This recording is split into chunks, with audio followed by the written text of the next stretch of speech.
It was right and proper to have an independent report commissioned, and the findings of which no one can really challenge because it was done independently. What we need to be cognizant of is that it is not just that the Chief Constable needs to be made the scapegoat in all of this. The Safety Advisory Group had a huge part to play in this, and there was members of that were biased, that were in there with an agenda. Some of them, I'm ashamed to say, belong to my party.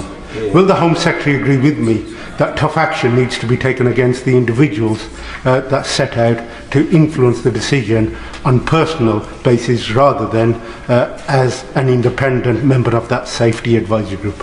I thank my honourable friend for his remarks and his question. Let me just say to him, Sir Andy Cook will be returning to the wider questions as to how safety advisory groups function, who is on them, the role that they play and the way in which they should carry out their duties. So we will return to that part of his remarks, I'm sure, in a later session in this House when the rest of Sir Andy's report is completed and he makes his final findings on safety advisory groups. But I share with him a concern that is incumbent on us to make sure that the arrangements we have in place are capable of delivering a dispassionate, fact-based finding as to what risk an event poses, and that other political agendas are not brought into play, but what we're talking about is the proper functioning of the cultural life of our country. In that video, Tahir Ali, the MP of my constituency, is attempting to throw Councillor Zafar, who has passed away yesterday, may Allah have mercy on his soul, under the bus. This is a typical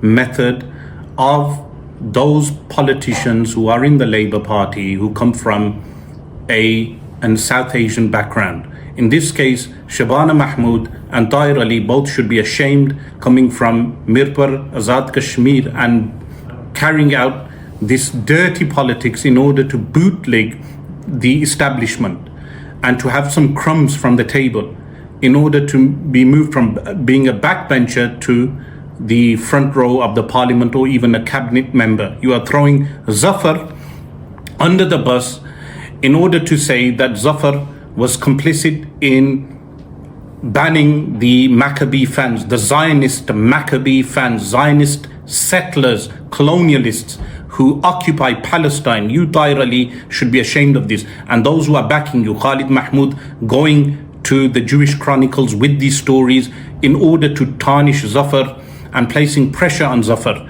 This is the dirty politics that you have been playing, along with Shabana Mahmood, who has now basically become a Zionist.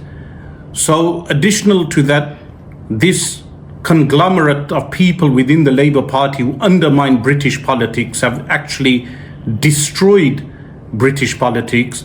In the Birmingham bin strikes being a fine example, Majid Mahmood and other councillors, even independent councillors, that are not allowing the strikes to finish by accepting the terms of the bin men and allowing rubbish to be thrown on our streets.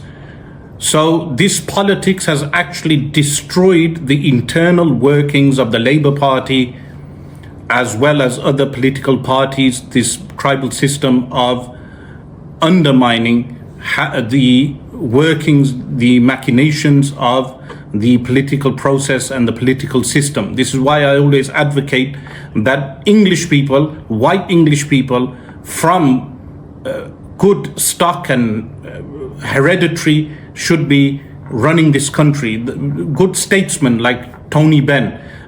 While you, Tahir Ali, and your type of politicians, Shabana Mahmood, you should be ashamed of yourself.